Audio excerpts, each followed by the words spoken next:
नमस्कार, आप देख रहे हैं पब्लिक न्यूज टीवी। मैं हूं देवकी नंदन मिश्र। आज के क्राइम शो में हम बात करेंगे उत्तर प्रदेश के हाथरस की, जहां 1 साल पहले एक बिटिया के साथ रेप हुआ था, बलात्कार हुआ था, मारपीट हुई थी। और 1 साल बाद भी उसे इंसाफ नहीं मिल पाया है, उसके परिवार को इंसाफ नहीं मिल पाया है। आज भी वो परिवार मुश्किल में जीवन का गुजर बसर कर रहा है। जब घटना ये हुई थी 1 साल पहले, उस समय हाथरस पूरी दुनिया का सबसे बड़ा केंद्र बन गया था। वहां मीडिया का जमावड़ा था, अफसरों का जमावड़ा था, एजेंसीज का जमावड़ा था, पुलिस का जमावड़ा था। पुलिस का जमावड़ा तो आज भी है, लेकिन इंसाफ अभी बहुत दूर नजर आ रहा है। ऐसा लगता नहीं है कि 2021 भी खत्म हो जाएगा तब तक उस बिटिया को इंसाफ मिल पाएगा। सरकार जो वायदे करती है वो भी समय पर नहीं मिलते हैं। सरकार ने उस समय वायदा किया था कि जो बिटिया है उसके परिवार के एक व्यक्ति को सरकारी नौकरी दी जाएगी और घर दिया जाएगा, घर उसका बनवाया जाएगा। इसके साथ साथ 25 लाख रुपए देने की बात कही गई थी आर्थिक मदद के तौर पर। 25 लाख रुपए की रकम तो उसे मिल गई, बट घर और उसके एक परिवार के सदस्य को नौकरी अभी तक नहीं मिली। आज की तारीख में जो बुलगढ़ी, जो हाथरस जिले का गांव है जहां की वो बिटिया रहने वाली थी, बुलगढ़ी, उसके परिवार के लोग पुलिस के साए में रहते हैं। उसका पूरा घर पुलिस 24 घंटे घेर के रखती है। 40 से ज्यादा सीआरपीएफ के जवान उसके घर पर 24 घंटे निगरानी रखते हैं। और जो कोई भी व्यक्ति, चाहे वो घर का हो या उसके बाहर का हो या कोई मीडिया पर्सन हो, जब उसके घर किसी को जाना होता है तो बाकायदे एक रजिस्टर रखा है। उस रजिस्टर में उसको अपना पूरा डिटेल नोट करना पड़ता है, तब वो भीतर जा पाता है। पुलिस ने सीसीटीवी कैमरे भी लगाए हुए हैं, करीब 10 सीसीटीवी कैमरा लगे हुए हैं जो 24 घंटे हर आने जाने वाले पर निगरानी रखते हैं। अब हम आपको बता दें कि इस घटना में हुआ क्या था, उसके बाद हम बताएंगे कि कोर्ट का जो ट्रायल है, कोर्ट में कहां तक मामला है जहां से उस बिटिया को इंसाफ मिलना है। 14 सितंबर 2020 को उत्तर प्रदेश के हाथरस जिले के बुलगढ़ी गांव में एक लड़की थी, जो दलित लड़की थी। वो अपने मां के साथ खेत में गई हुई थी, खेत में काम कर रही थी। मां उसकी थोड़ी दूर पर थी। उसी दौरान गांव के 4 लड़कों ने उसके साथ दुष्कर्म किया, मारा पीटा। इस घटना की जानकारी खुद लड़की के भाई ने पुलिस थाने पर दी। पहले यह मामला पुलिस, और जब इतना मारा पीटा था कि वो बेहद गंभीर रूप से घायल हो गई थी। जो पुलिस है, पुलिस ने इसमें मुकदमा लिखा। मुकदमा लिखने के बाद लड़की को पहले हॉस्पिटलाइज किया गया, भर्ती किया गया लोकल अस्पताल में। फिर उसके बाद उसको मेडिकल कॉलेज ले जाया गया और मेडिकल कॉलेज के बाद उसे सफदरजंग अस्पताल नई दिल्ली में ले जाया गया, जहां उसकी 29 सितंबर को उसकी मौत हो गई थी। जब उसकी मौत हो गई लड़की की, उसके बाद मीडिया ने इस मामले को उठाया और पूरे देश में हंगामा हो गया कि एक दलित लड़की के साथ ठाकुरों ने इस तरीके से बलात्कार किया और पुलिस इसमें कोई कार्रवाई नहीं कर रही है। मीडिया का पूरा जमावड़ा लग गया। रातों रात ये पूरा मामला पूरी दुनिया में छा गया। हर व्यक्ति के जुबान पर हाथरस की चर्चा थी। हालांकि पुलिस ने जब बिटिया की बॉडी यहाँ आई तो उसे जबरिया, बिना उसके परिवार की अनुमति के, बिना उसके परिवार की मौजूदगी के जला दिया। इसको लेकर भी बड़ा बवाल हुआ।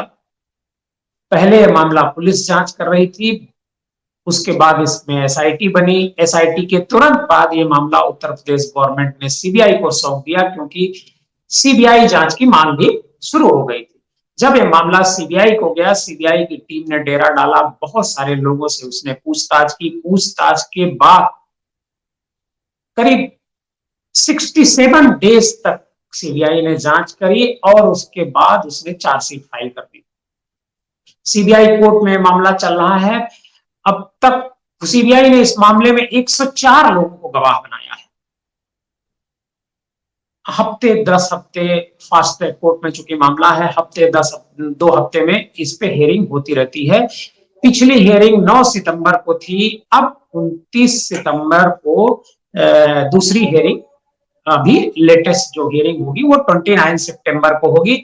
और अब इसमें गवाह गुजरने का काम हो रहा है, मतलब गवाही हो रही है कि किन लोगों ने कैसे कैसे इसको देखा। जो भी जिस 104 जो लोग हैं जो इसमें गवाह बनाए गए हैं, उनकी एक एक करके गवाही हो रही है। अब तक जो जानकारी है उसके मुताबिक 14 लोगों की गवाही, सॉरी 16 लोगों की गवाही हो चुकी है और बाकी लोगों की गवाही हुई है। जिस गति से यह मामला चल रहा है कोर्ट में, उससे लगता नहीं है कि 2021 में भी इस बेटी को कोर्ट से न्याय मिल पाएगा, क्योंकि 16 लोगों की गवाही में करीब 7 महीने से ज्यादा का समय लग गया कोर्ट में। तो आप समझ सकते हैं कि बाकी जो लोग बचे हुए हैं, करीब 80 लोगों से ज्यादा लोगों की गवाही हुई है, उनमें कितना टाइम लगेगा, ये देखने वाली बात होगी। ये मामला जब,